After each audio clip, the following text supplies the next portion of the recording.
Okay guys, good morning. Konting idea lang po ang isi-share ko sa inyo about sa purga sa ating inahin na buntis. So bigyan muna natin ng konti para hindi magingay.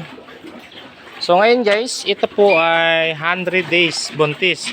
So sa mga nagtatanong po, kailan daw dapat purgahin ng ating inahin na buntis? 100 days to 105 days. So safe pa po magpurga dyan sa araw na yan. So ngayon po, dahil ito po ay lagpas 150 kilos, so meron tayo ditong pamurga. So disclaimer guys, hindi po tayo nagpo-promote ng anumang produkto. Ito po ay for ideas only sa aking kapwa backyard hog raisers. So nais lang po natin na makatulong sa ating kapwa magbababoy. So ngayon guys, sa pagpurga sa inahin, 2 beses lang naman yan sa isang anakan, isang cycle ng panganganak. So ang pagpupurga, 100 days na buntis, tsaka araw ng pagpagwawalay. So 2 beses lang tayo magpupurga. So ngayon guys, papakita ko sa inyo, dahil 100 days na siya, so ganito lang po ako magpurga, 2 sachet. Dahil itong sachet, isang sachet ay 5 grams, then pang 150 kilos lang po yan, 1 sachet, 76 1 pig, 76 kilo up to 150 kilo lang po siya. So gawin natin 2 dahil lagpas siya 100 kilos. Yan. So ito guys, 100 po, 100 days. So kita nyo medyo okay naman yung tiyan niya. Yan. So yun lang guys, sa mga nagtatanong kung ano po daw yung gamit kong pamurga, okay lang ba daw yung mga ibang brand. So sa akin guys, okay lang po ang ibang brand, basta kung ano yung nakasanayan ninyo. Basta lagi po natin ugaliin na magbasa po sa likod. Yan, dito po natin makikita yung dosage ng gamot.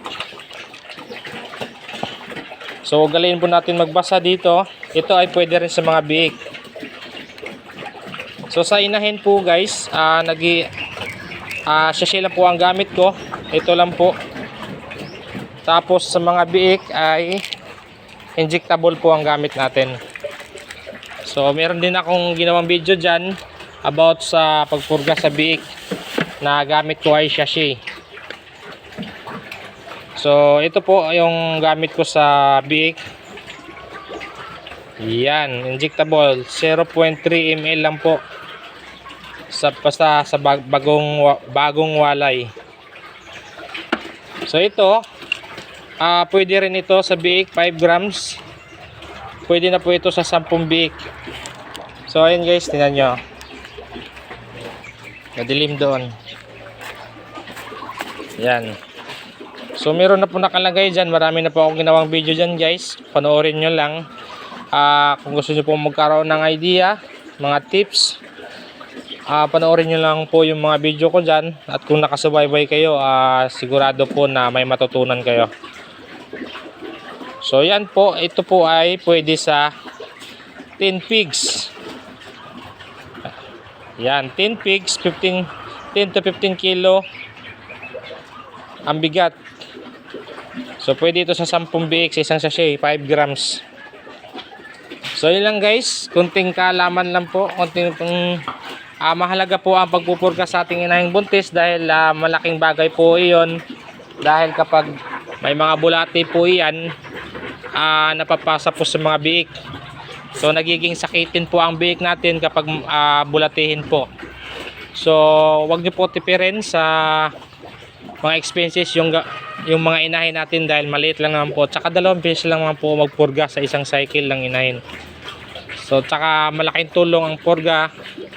Kapag may bulate, maraming kaagaw yung mga alaga natin sa nutrients na kinakain nila. So magiging mahina ang ating inahin, mabagal ang paglaki ng mga biik kapag bulatihin po. So yun lang guys, kunting kaalaman. Happy farming everyone and God bless. Ivermectin po ito. Disclaimer, hindi po tayo nagpo-promote ng anumang produkto. Ito po ay for ideas only sa aking kapwa backyard agris. Ivermectin 5 grams. So paulit-ulit tayo para makuha po ninyo. So yan lang guys, update ko kayo nito kapag nanganak to. So gawan ko po ito ng procedure simula pagkaanak hanggang mawalay, procedure sa inahin, tsaka procedure sa biik. Meron na rin akong video dyan pero hindi pa rin napapanood ng iba, so gagawan ko pa rin ito ng procedure sa biik mula pinanganak hanggang mawalay, kung ano yung mga binibigay, at sa paggagamot sa inahin sa araw ng panganganak para hindi mawalan ng gatas, tsaka walang magiging problema, hindi magkakaroon ng mastitis at hindi nagkaka-infection. So papakita ko sa inyo kung paano ako maggamot. So yun lang guys, abangan nyo po, panoorin nyo lang po yung video ko, lalo na sa mga magpaplano pa lang magbabuyan or meron ng inahin na baguhan. So yun lang guys, maraming salamat. Happy farming everyone and God bless. Pa-share po nito guys for ideas sa ating kapwa backyard hog raising. Maraming salamat.